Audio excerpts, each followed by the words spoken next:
Welcome to another Marvel Legends Infinite Series review. This time we're looking at the Superior Spider-Man figure.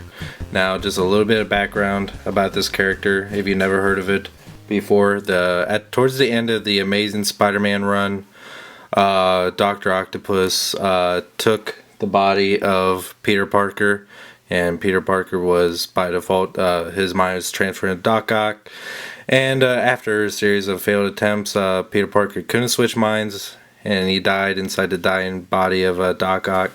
But Dr. Octopus started having Peter Parker's memories inside of his body, and because of these and Uncle Ben's dying words, he swore that he would be a superior man than Dr. Octopus and a superior Spider-Man, and thus creating the sequel to Amazing Spider-Man, Superior Spider-Man. This brought up a lot of controversy. A lot of people did not like that, with Peter Parker not being Spider-Man officially. So I kind of like the idea, but not as a permanent.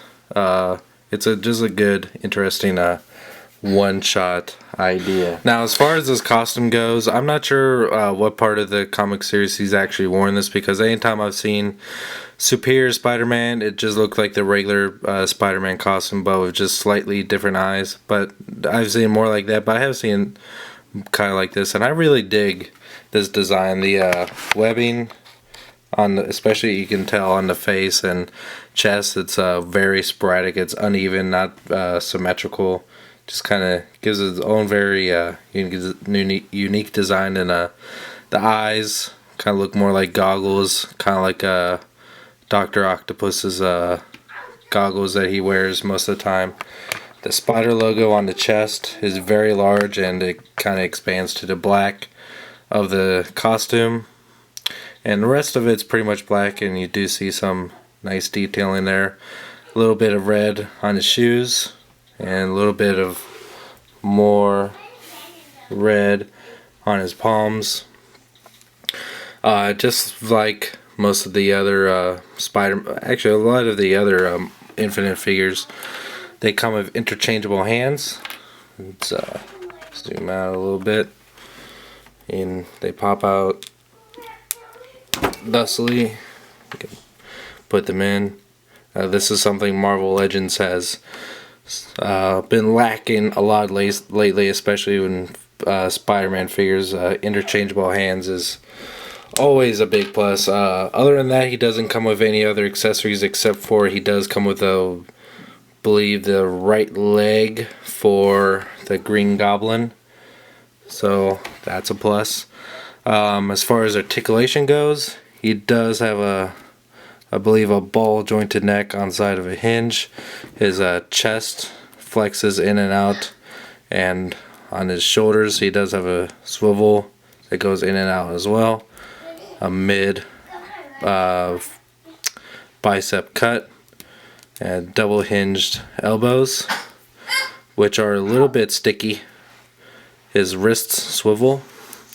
He has a very clicky ab crunch and a waist swivel, but it does look a little bit odd when you get into poses like this.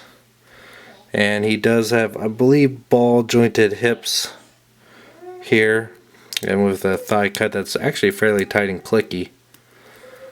Double hinged knees, and a good range of foot and ankle articulation. So a lot of people expect Spider-Man to be really posable, so because he's kind of known just for wacky poses, and this does not disappoint in that department whatsoever.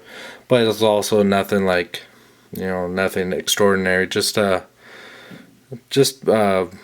of meets up to the standards when you expect from a Spider-Man figure. There's this spider logo on the back. Looks really cool. He has numbers right there. Alright, I really do recommend getting this figure. It's a really fun, really cool looking Spider-Man. Say what you want about the comics. I can fully understand why a lot of people would not like the Superior Spider-Man comics, because it is kind of a weird concept of a villain taking control of Peter Parker's body while the soul of Peter Parker is dead, and thusly becoming Spider-Man for now on. I can understand the controversy behind that, but I also like it just because it's very different. It's never been done before, so might not last very long. I'm sure Peter Parker will come back in the comic series, but just for now, I am really liking it.